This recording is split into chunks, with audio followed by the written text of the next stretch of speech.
Bonjour à tous et bienvenue sur la chaîne Astro.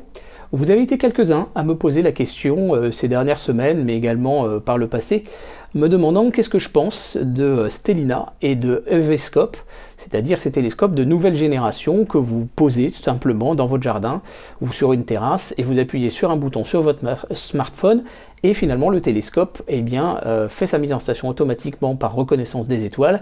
Et à partir de ce moment-là, commence à faire ses photos de façon automatique et vous les voyez apparaître au fur et à mesure du temps sur votre smartphone ou votre tablette.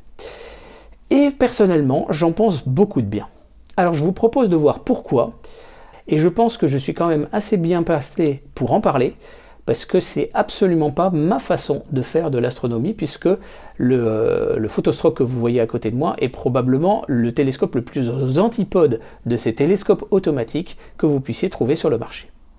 Alors c'est maintenant sur la chaîne Astro.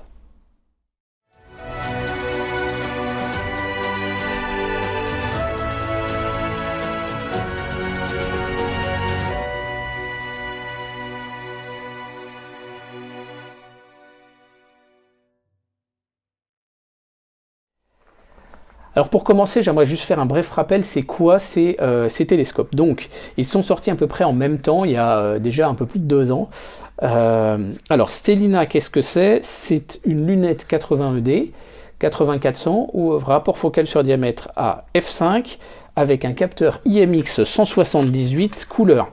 Donc c'est ce capteur-là, il fait 6 millions de pixels, avec 2,5 micromètres pour la taille de chacun des pixels. Il dispose en fait, donc c'est un instrument altazimutal qui fait tout le boulot automatiquement relié à donc un iPad ou un smartphone, et il y a un dérotateur à l'intérieur qui fait tourner le capteur et un filtre contre la pollution lumineuse. Il gère tout seul la mise au point, il gère tout seul le suivi, et en plus de ça, il gère tout seul le risque d'apparition de rosée sur l'objectif avec une résistance chauffante. L'EVscope, c'est l'entreprise concurrente, française je crois également. C'est un 114-500 ouvert à f4, donc c'est un télescope de Newton cette fois, avec donc un capteur IMX 224 couleurs, c'est le même que cette caméra, donc on est aussi sur une caméra de type un peu planétaire, ce n'est pas une caméra refroidie.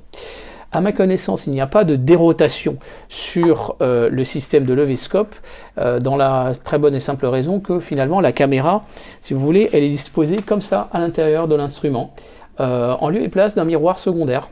Donc il n'y a pas de miroir secondaire, le capteur n'est pas sur le côté, il est disposé vraiment au centre, sur l'axe optique du miroir primaire.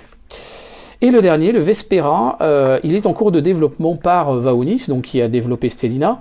C'est un petit peu un Stellina Light, cette fois c'est une, mais quoique, c'est une lunette apochromatique quadruplet, 50 mm de diamètre, 200 de focale, donc ça nous amène à f4, et le capteur c'est un IMX 462, donc il fait 2,9 micromètres, on était à 3,75 pour celle-là, je ne l'ai pas dit, et par contre donc c'est un capteur qui fait simplement du pur Full HD, 1920 par 1080,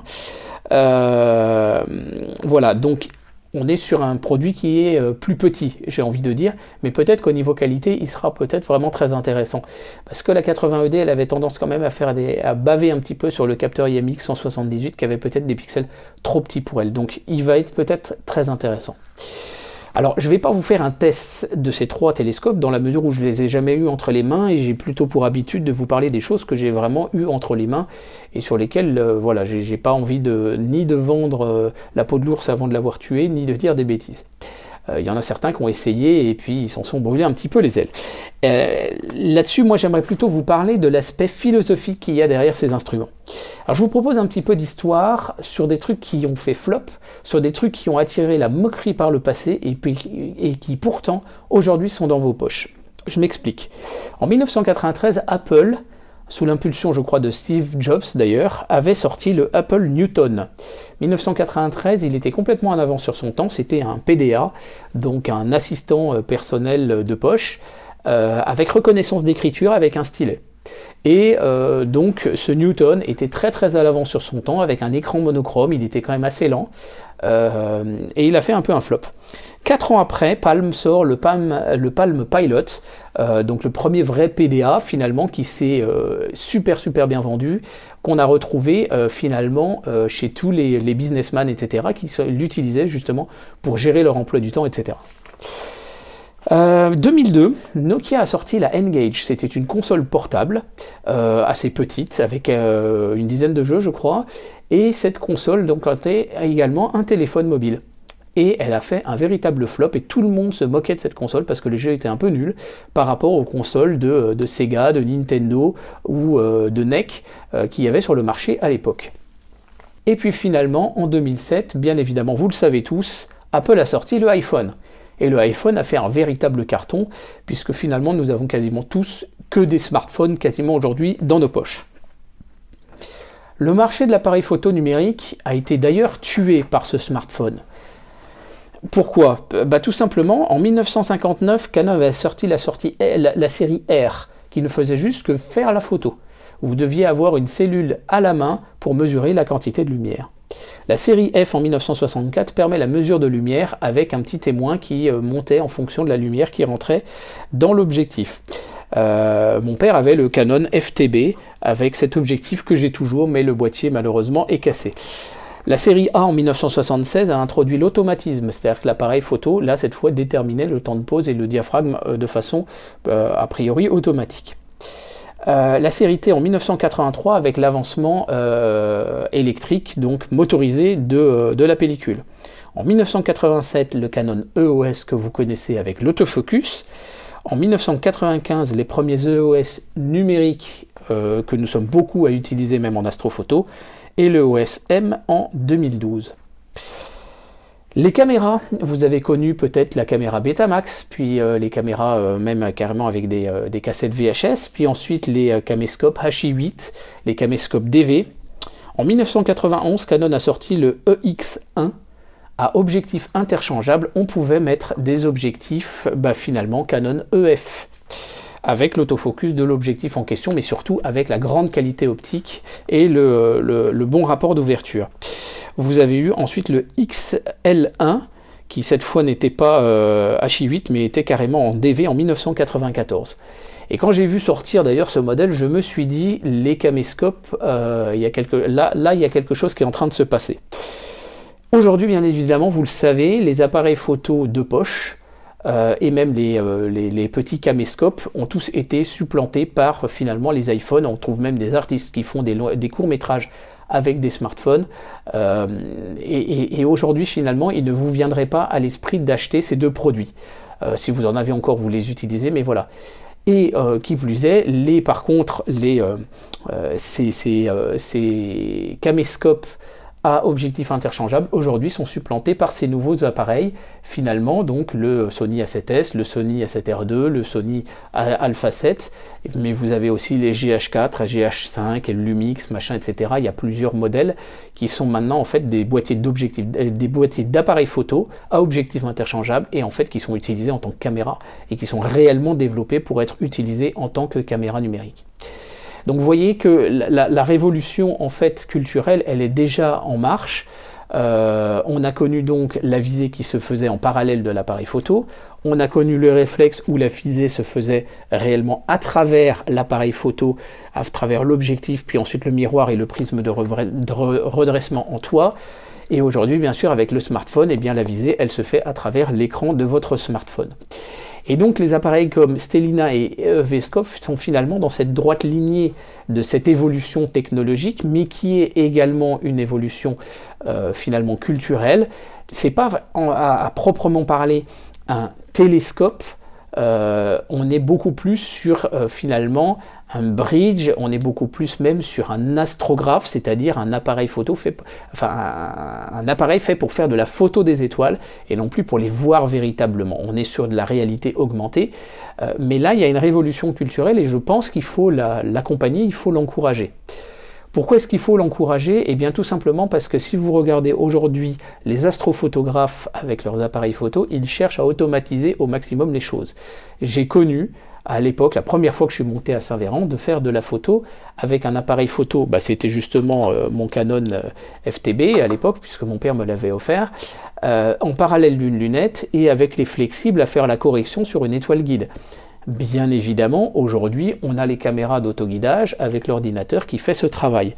Mais aujourd'hui aussi, on a ces petits boîtiers, Raspberry Pi 3 par exemple, alors vous avez l'ASIR d'un côté, mais vous avez aussi des OS qui sont développés par des amateurs finalement, iAstroHub, PiAstroHub, NAFABox qui peut tourner sur du Raspberry Pi 3 mais aussi sur des plateformes plus puissantes encore. Ça commande votre caméra de guidage pour l'autoguidage, ça commande l'appareil photo, ça récupère la photo de l'appareil photo, ça l'analyse pour reconnaître les étoiles, savoir reconnaître sur quelle portion du ciel vous êtes, et à partir de ça, faire des corrections sur l'alignement de la monture de façon à pouvoir cibler votre cible parfaitement par rapport à ce que vous avez commandé sur votre smartphone. Et ensuite, ça fait les photos. Donc en fait, la tendance des astronomes amateurs qui font de l'astrophotographie, c'est d'automatiser au maximum leur système pour pouvoir faire des photos de façon la plus efficace possible, avoir le moins de déchets possible, etc. Et en fait, la grande performance de Stellina ou de Levescope, c'est d'avoir réussi à tout faire dans un seul produit standalone, tout fermé, aucun câble apparent, rien du tout, automatique et vendable. C'est-à-dire, on n'est pas du tout sur un bricolage. Le Photostroke, il est génial, mais parce qu'il répond à une problématique de transport, mais on ne peut pas vendre un truc pareil sur le marché, vous le savez très bien. Même les strokes ne se vendraient pas sur le marché parce que les miroirs sont beaucoup trop en situation d'être exposés aux rayures, voire à être cassés. Donc on est face à une révolution et je crois qu'il faut l'encourager. Vous avez à côté de moi la Star Adventurer, vous la connaissez, j'ai fait un épisode dessus. La Star Adventurer, la première version, elle avait déjà une petite fonction de commande de l'appareil photo, mais les temps de pause étaient fixés déjà. Avec la Star Adventurer Mini, vous pouviez commander en Wi-Fi avec votre smartphone les temps de pause et ça faisait directement l'intervallomètre pour votre appareil photo. La Star Adventurer 2 vient de sortir et finalement ces fonctions sont reconduites cette fois dans la Star Adventurer 2 pour commander l'intervallomètre de votre appareil photo.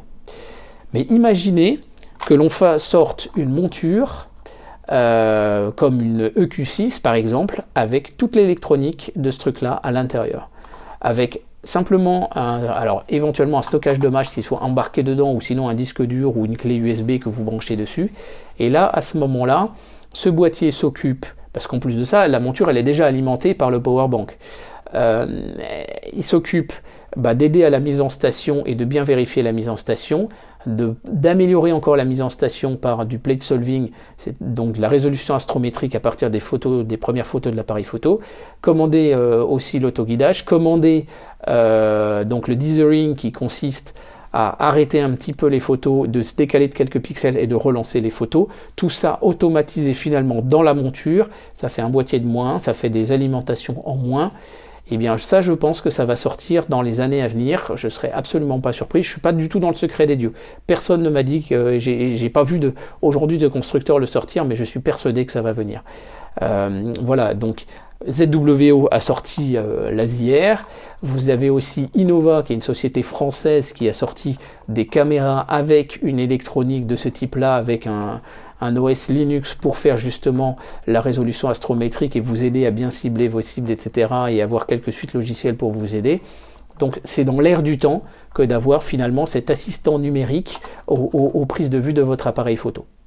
Voilà, je pense donc qu'on est tous concernés en réalité par Stellina et Ivescope et je ne pourrais que encourager. Bien évidemment, optiquement parlant, j'ai envie de dire, le capteur, l'optique de l'instrument reste limitée. On n'est pas sur des C8, des C11, on n'est pas sur des télescopes de 150, 200 mm de diamètre. Par contre, toute la suite logicielle, elle est développée autour. Et à mon avis, ça, il va falloir compter dessus dans les années à venir parce qu'il risque de sortir des instruments qui vont être très intéressants. Et de toute façon, l'idée, à mon avis, elle sortira dans vos montures dans quelques mois. Voilà. Je vous remercie de votre attention. N'hésitez pas à partager cet épisode autour de vous si vous voyez des gens, justement, si vous voyez qu'il y a un débat sur le sujet. Je voudrais juste faire un petit aparté important à propos des réseaux sociaux. C'est que si vous claquez le lien comme ça, ça va être agressif pour les gens. C'est genre, je te donne ça, démerde-toi. Mettez un petit texte d'introduction en disant, écoutez, moi je pense pas qu'il faille tirer à boulet rouge sur ces nouveaux produits. Il y a peut-être quelque chose d'intéressant à l'avenir. Je trouve la réflexion de Christophe intéressante. Voilà, je te la partage. N'hésite pas à la regarder, puis tu me dis ce que tu en penses. Mais de grâce, ne faites pas entre guillemets du flood dans les groupes sur Facebook. J'ai des administrateurs qui m'ont fait la remarque voilà, récemment, en me disant il y a des gens qui postent tes vidéos comme ça, pouf, cache, machin, et nous on trouve ça agressif, donc on les supprime et je les comprends.